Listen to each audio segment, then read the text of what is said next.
Teaching art needs constant inspiration, and this means inspiring the artist within the teacher. In this film, we're going to follow Darren O'Connor, a teacher at Welling Secondary School, as he spends his Saturday at a workshop in Poole run by the Artist Teacher Scheme. I'm a new teacher, so that means putting a hell of a lot of heart and soul into teaching. And if you're going to make authentic artwork, you need to put the same heart and soul into your artwork. So I'm finding it extremely difficult to be the artist I am and the teacher that I have to be if I'm going to do this. I just dread the idea of it being another boring school outing. I get the feeling that this is going to be slightly different. We're going to see how the Artist Teacher Scheme works in practice as Darren takes part in discussion and group work with other teachers. Could we build a hexagon sculpture out of these? We've got time. Before taking some new ideas back to the classroom. That sounds impossible, a classroom made out of jelly that can be picked up with a propeller. If it's impossible, it doesn't matter, you just do it and you have a good time. The Study Gallery in Poole forms part of Poole College and is open to the public and schools alike as an educational centre. Whereas normally they'd focus on students, today's workshop is for 9 teachers from around the country. The day's meant to be enjoyable. So we really not made it heavy in terms of handouts or about sort of lectures about education. It's meant to be very much hands-on day after the first session where we really explore the exhibition we've got so that you've got that as a resource to the activities for the rest of the day. Yeah. It'd be great with the green light in though, you know, for the cactus thing. Yeah. The day is about a course for teachers, remembering that it's Saturday. That on a Saturday, I think you want a different sort of course than you want on a weekday. The starting point was to ensure that we were running a course which was at an adult level, that it was about trying to offer something for people to engage with at their own level and to make adult responses and to promote a debate between and dialogue between the people on the course, rather than trying to do a course which is tricks for teachers, tricks to take back into the classroom with short-term ends. Lovely. Yeah, this is definitely my favourite thing in the whole show because it's just so simple, so effective and so simple. It's one of those things that you wish you'd thought of yourself, you know. Yeah. Right, this architectural model and this object here sort of fuse together. And one level there's a lifestyle issue in relation to this model. The other is a really important piece of social design. The point of this whole institution is to engage in education at every level and involve everybody. There is on hand, you know, a great environment and a great level of resources, and interaction with objects, I think, prompts and promotes debate. And when you take on the flat, either as an owner or as a tenant, you get a smart car with your flat. And the car goes into a lift at the side of the building and it goes to your front door. It's a bit frightening actually. It'd be very noisy for people living there. It'd be difficult, especially if we're on the lower, speaking from experience, it'd be difficult. A key part of the Artist Teacher Scheme is discussion and debate. After a gallery tour, the forum's open for the teachers to discuss what they've seen. The world of design, I'd say, is just as diverse as art. I certainly wouldn't take it to Everest as my first choice of tent, but I think for the purposes of what it is, it's great. I'd still take it away on the weekend just because it's a really great piece of design. Has anyone got any comments on it, what they think of it, good or bad? Seems like a big red mouth. It's quite sexual. It's got a sort of organic form to it, hasn't it? And whether you think it's sexual or not sexual, it's certainly organic, isn't it? The group move upstairs to be dealt their creative challenge. The project that we have set as an outline brief is to design a mobile schoolroom for use in variously and genuinely alternative locations and an unpredictable climate in 2020. And how it moves and who moves it is fundamental to the problem. We presented a challenge which promotes group discussion, group debate, the sharing of ideas, the sharing of experiences, with the intention that it works towards some form of design solution. The one thing about that mobile classroom, this life centre, whatever it is that you can have, that they can simulate daytime and nighttime within the same pod, and that for teaching that's fantastic with children. But if you're away somewhere else, somewhere you want to sort of be able to see the outside in, that's why we're there, isn't it? Well, they could be just like the sort of inflatable curtain walls that we've got downstairs. I'm not sure how you're doing the solar powered inflatable. No, I suppose we're relying on the technology to kind of like be there. Whereas We wanted to do activities which were not about people practicing an individual technique, but which were, trying to make the day social and informative and constructive, and to give people a group task enables them, I think, to interact with each other, to identify their own particular skills and strengths in relation to each other, and through the activity to exchange skills. So that not only do we make a stimulus and an input, but they actually learn from each other and their own experiences. Could we build a hexagon sculpture of these? Quite like it. If we've got time. Have we got enough? Do we want a table? The real problem is that you should be working with hexagonal shapes and not squares. Yes. If you're going to make a beehive shape. We started off with the idea of the classroom being airborne, so there were many kind of possibilities there. The kind of Harrier jump jet, Pegasus engine kind of thing, a kind of a hovercraft scenario.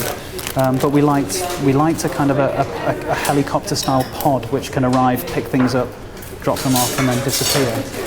So we've gone with that, and I think there were some points during the process of designing this concept when we became a little mechanical and everything sounded a bit too possible.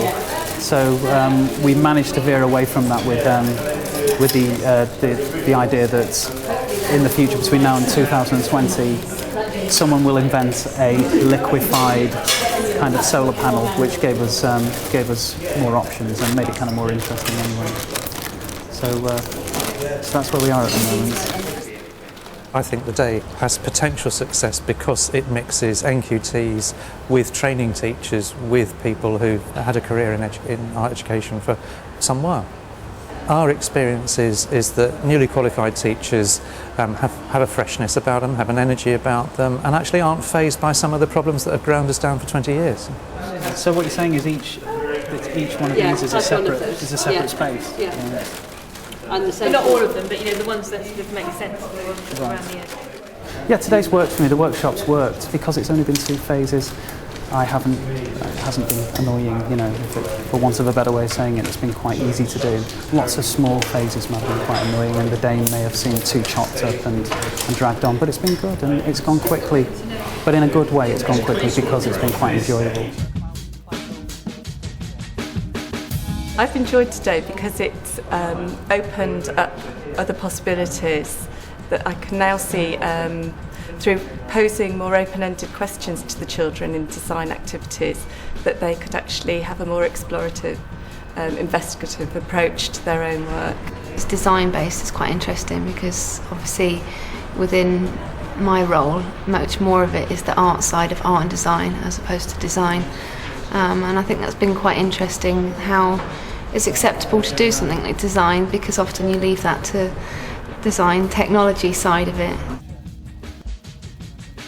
In terms of teaching, I think what today's done has possibly prompted me to teach a lesson that in some way could be related to today's experience.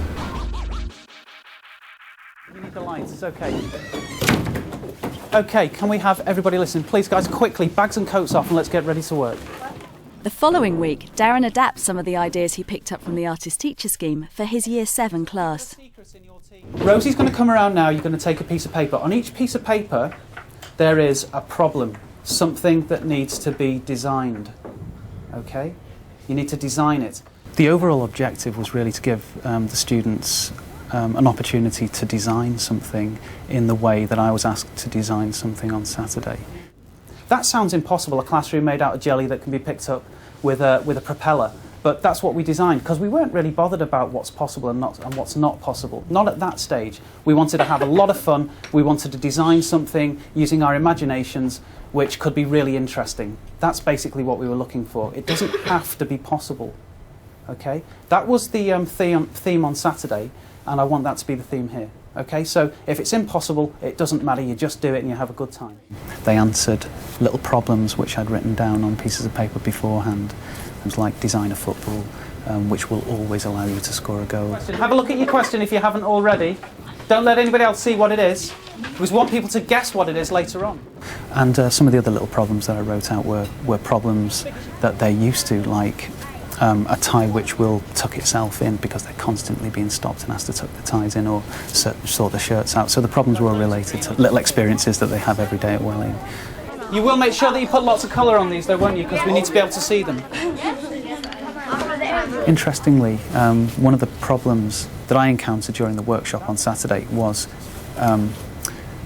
identifying clear roles for each of the members of the team. Now, we didn't know each other well enough to identify those roles. It didn't happen in the end. I can't wait for you guys to explain how this works. I think I've got an idea. It might be like radio control. Today, I was looking out for roles developing within the teams, and it was quite interesting. They were very small teams, they were only 2s or 3s, but some of the children preferred to draw and some preferred to make, but they were still in dialogue with each other, making and drawing, and that was interesting. Guys, can you put everything down? Don't have anything in your hands. Thank you very much. Okay, now it's look around the room, just have a look. So, could anybody guess, make a guess at the thing that these girls were trying to design by looking at this work? Is it a tie changing colour? A tie that changes colours. It's partly that. It's partly that. You can, look. Options of changing colour on the remote that comes with it. No, wow, that was good. That was a good guess.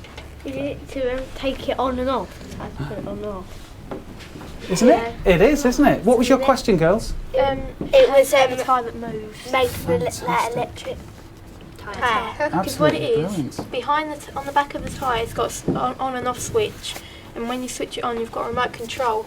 You've got options. You can have the tie does up a normal tie, a bow tie, or you can change colours. Brilliant! Wow, what a good job you did. I think the students took to the task quite well, really. I don't think they're that fussy. I just think that they believe, that there are good reasons for doing what they do, and at the end of the day, it's all about drawing and using your imagination. And even though we were discussing design, most of the work I teach is about employing the imagination. So I don't think they were phased at all. I think they enjoyed it.